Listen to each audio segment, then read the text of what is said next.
समता समाज के मूल प्रेरक भारत रत्न बाबा साहब भीमराव अम्बेडकर की 135वीं जयंती के उपलक्ष्य पर हम बाबा साहब के चरणों में श्रद्धा सुमन अर्पित करते हैं। कंडक्टर जो है ना, साथ ही साथ मंच पर उनका मैं बहुत लोग यहाँ अपने समाज के एकत्रित हैं और अच्छी जानकारी भी है, अच्छी जानकारी भी है। और बाबा साहब के मिशन में हमारे बाल किशन जी बहुत सक्रिय रहते हैं और इनको हम बहुत दिनों से देख रहे हैं। ये समाज को जोड़ने का काम करते हैं। साथ ही साथ भीम आर्मी के जितने सदस्य हैं सारे लोग बहुत मेहनत से अपने समाज को जोड़ने का काम कर रहे हैं। अपने समाज को जोड़ते हुए बाबा साहब का मिशन था कि सारे समाज को जोड़ें। सारे समाज को जब जोड़ लेंगे तब हम बली होंगे, वरना अकेले समाज से हम अपना काम नहीं कर पाएंगे। संघे शक्ति, संगठन में शक्ति है। बाबा साहब का मिशन था शिक्षित बनो, संघर्ष करो, संगठित रहो।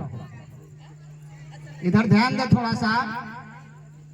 बाबा साहब के बारे में हमारे एडवोकेट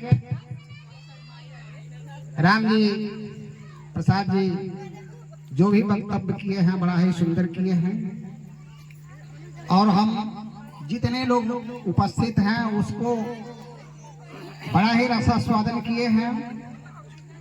बाबा साहब का मिशन था शिक्षित बनो, संघर्ष करो, संगठित रहो। सबसे पहले उन्होंने शिक्षा पर जोर दिया। हमारे समाज के लोग शिक्षा में बहुत पीछे थे और ये पुराणों में लिखा गया है कि शिक्षा जो है अनुसूचित जात को अधिकार नहीं है ग्रहण करने का। शिक्षा अधिकार करने का ग्रहण नहीं है। जैसा कि आपने एकलव्य की एक कहानी आपने सुना है, वो पिछड़ा ही उन्होंने काट लिया। वो द्रोणाचार्य शिक्षा देते थे कौरवों और पांडवों को, और अब पिछड़ा वर्ग का एक आदमी एकलव्य द्रोणाचार्य के पास गया और कहा, गुरुजी हमको भी शिक्षा दीजिए। द्रोणाचार्य भगा दिए वहां से।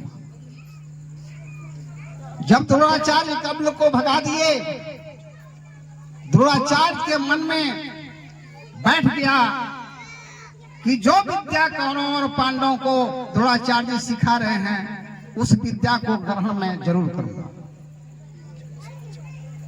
वो एकलव्य जंगल में गया और मिट्टी की मूर्त बना लिया और वही अनुसंधान करने लगा। अनुसंधान करते करते धनुष बाण में इतना प्रवीण हो गया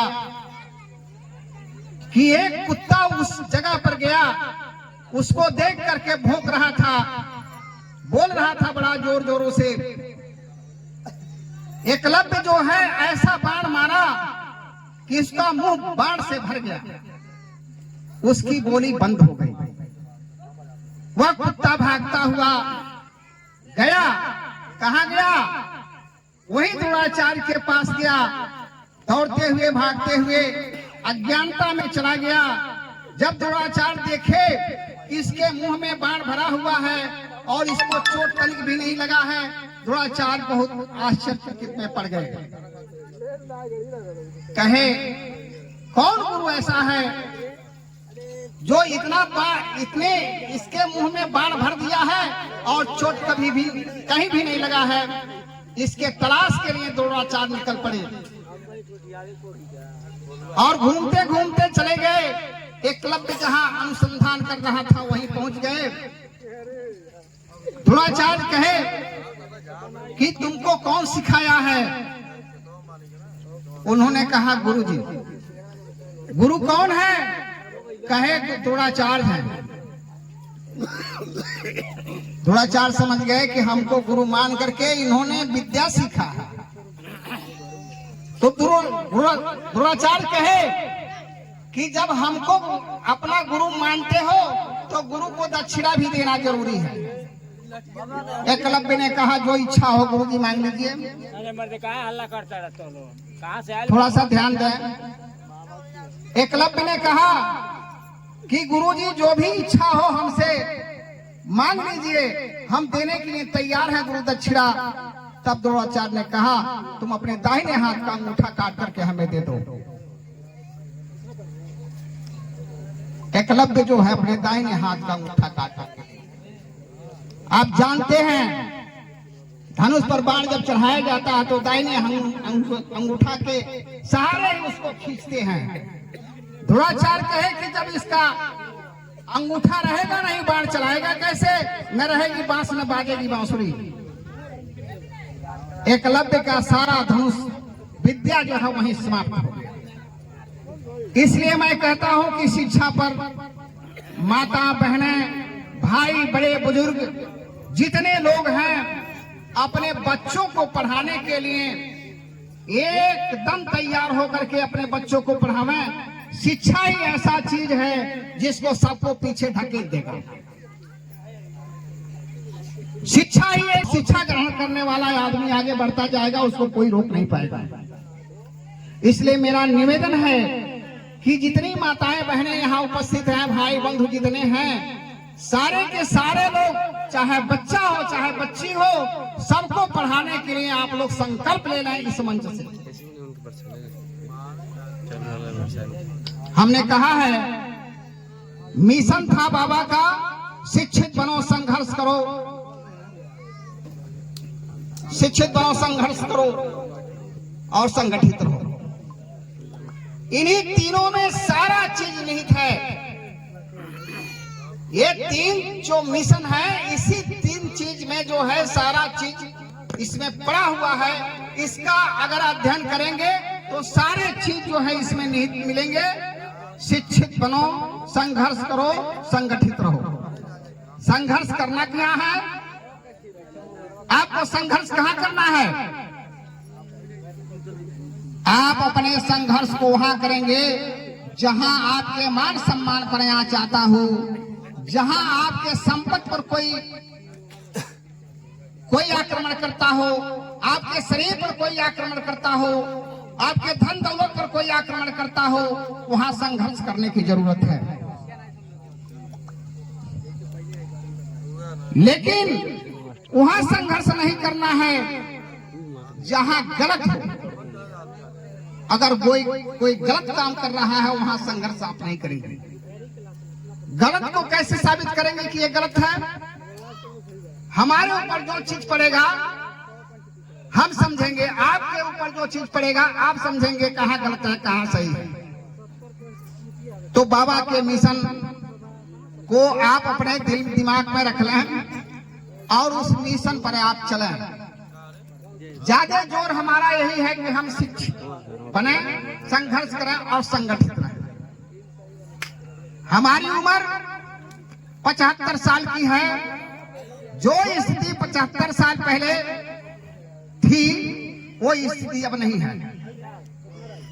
हम जमींदारी का बोझ जब था उसी समय से हम लोग हैं। थोड़ा सा हम लोगों को ज्ञान है कि जमींदारों के अंदर क्या था और हम लोग अपने जीवन को किस तरह से बिताए। बड़ा ही संघर्ष जीवन था हम लोगों का। जैसे बाल कृष्ण जी हैं, हम हैं, हमसे ज्यादा उम्र दराज के लोग हैं जो जीवित हैं, वो समझते हैं, वो जानते हैं। नए लोग नहीं जान पाते। नई पीढ़ी के लोग जो परेशानी हम लोगों के ऊपर थी, नए लोगों के ऊपर वो परेशानी पड़ जाए तो अखाड़ा छोड़ के भाग जाएंगे। हम लोग उस समय के हैं जब न गाड़ी था चरपहिया, न कोई साधन था, केवल बैलगाड़ी था और बैलगाड़ी का जुलूस निकालते थे हम लोग। 50 बैलगाड़ियां लग जाती थी रविदास जयंती मनाने में। 50 गाड़ियां आगे पीछे चलती थी, औरतें बैठ जाती थी गाड़ियों में, गीत मंगल गाते हुए जाते थे। 5 किलोमीटर 10 किलोमीटर हमारे बैलगाड़ी लेके जाता था और हम लोग बाबा रविदास जयंती को बड़ा मार्मिक ढंग से मनाते थे। उसी का थोड़ा सा प्रचलन हम लोगों के द्वारा चलता आया। आज हमारे समाज के लोग पढ़ लिख लिए हैं, उसको जो है बड़ा विशाल रूप में आयोजन कर रहे हैं, उसका संचालन कर रहे हैं, उस पर अपनी बात रख रहे हैं। एक बात और है, बाबा साहब का हमारे एक ग्रंथ लिखे हैं बाबा साहब, बौद्ध और उनका धम्म। बौद्ध है उनका धम्म, एक किताब है बहुत मोटी सी। हम कहीं गए थे, हमको आमंत्रित किया गया था, उसमें हम गए थे, उसमें हमको भेंट मिला था, उसको थोड़ा बहुत पढ़ते हैं। उसमें लिखा हुआ है कि प्रज्ञा, मैत्री और शील, प्रज्ञा, मैत्री और शील 3 चीज ऐसा है, और 3 चीज ऐसा है अगर उसको ग्रहण करना है तो कोई आपका बाल बांका नहीं कर पाएगा। प्रज्ञा, शील और मैत्री। प्रज्ञा का मतलब बालकृष्ण जी भाई विस्तृत में बता सकते हैं, लेकिन हम थोड़ा सा यही जानते हैं कि प्रज्ञा का मतलब होता है विद्वान। प्रज्ञा का मतलब विद्वान। विद्वान ऐसा होना चाहिए कि अपने बुद्धि विवेक को, चाहे अगड़ा हो, चाहे पिछड़ा हो, चाहे दलित हो, चाहे किसी कौम का हो, अपने ज्ञान को इतना फैला दे कि सारे समाज के लोग उसके ज्ञान को समझें, बूझें, उसको ग्रहण करें। प्रज्ञा का अर्थ हमने यही विद्वान है, विद्वान से लगाया है, विद्वान से लगाया गया है भाई साहब। प्रज्ञा का मतलब विद्वान। विद्वान का अर्थ एक संस्कृत में हम बोल रहे हैं, देखें आप, विद्वत्वम च निरुक्तम च नैव तुल्यम कदाचन सुदेशे पूज्यते राजा, विद्वान सर्वत्र पूज्यते। इस संस्कृत का एक श्लोक है। बाबा साहब हर विषय को जानते थे, पाली भाषा को जानते थे, अंग्रेजी जानते थे, संस्कृत जानते थे, जितनी भाषाएं थी सबका ज्ञान बाबा साहब के अंदर था और सारी किताबों को पढ़ डाले थे। इसीलिए इनको संविधान का निर्माण करने के लिए सौंपा गया कि आप संविधान का निर्माण करें। आपके अलावा कोई ऐसा विद्वान नहीं है जो संविधान को बना सके। शील, मैत्री, प्रज्ञा। शील का मतलब है कोई अगर कोई कड़वी बात करता है तो ऐसा कड़वी जवाब आप न दें तो उसको तकलीफ हो। क्यों? शील का मतलब आपको कुछ कहता है कोई तो ऐसा जवाब न दें कि उसको कष्ट हो। उसको बहुत कायदे से अपने बुद्धि से समझा दें और वो कभी आपको गलत नहीं बोलेगा। मैत्री का मतलब सदाचार, मित्रवत व्यवहार। मित्रवत व्यवहार कैसे होगा? एक दूसरे को हम ऐसी बात न कहें कि जिसको चोट लगे। थोड़ा सा पानी दे दीजिए। कि आपको तकलीफ हो, जहां तकलीफ होगा वहां दुख उत्पन्न होगा। जहां तकलीफ होगा वहां दुख उत्पन्न होगा। दुख का कारण, दुख निवारण बाबा साहब भी लिखे। इसको थोड़ा थोड़ा सा हम पढ़ते हैं। अब पढ़ने की क्षमता तो है नहीं, लेकिन कभी समय मिलता है तो थोड़ा सा देख लेते हैं। बाबा साहब संविधान बनाए और संविधान लिख करके जब बाहर आ रहे थे तो मुस्कुरा रहे थे। गांधी थे कि और कोई था, मुस्कुराहट उनके चेहरे पर था।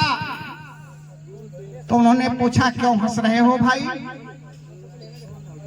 हंसने का क्या कारण है? तो उन्होंने कहा, मैं दलित वर्ग को वोट देने का अधिकार देकर आ रहा हूं, इसलिए मुस्कुरा रहा हूं। आप समझा थोड़ा सा। संविधान में लिखा हुआ है कि वोट देने का अधिकार सबको लिखा गया। और इस बात को जब लिख दिए तो गांधी जी कहे कि इससे क्या होगा?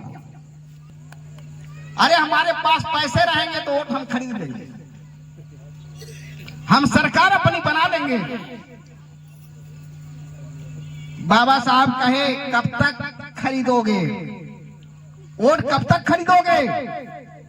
जब तक हमारे वर्ग के लोग गंवार रहेंगे, मूर्ख रहेंगे, समझदारी नहीं रहेगी, तब तक आप वोट खरीद लोगे।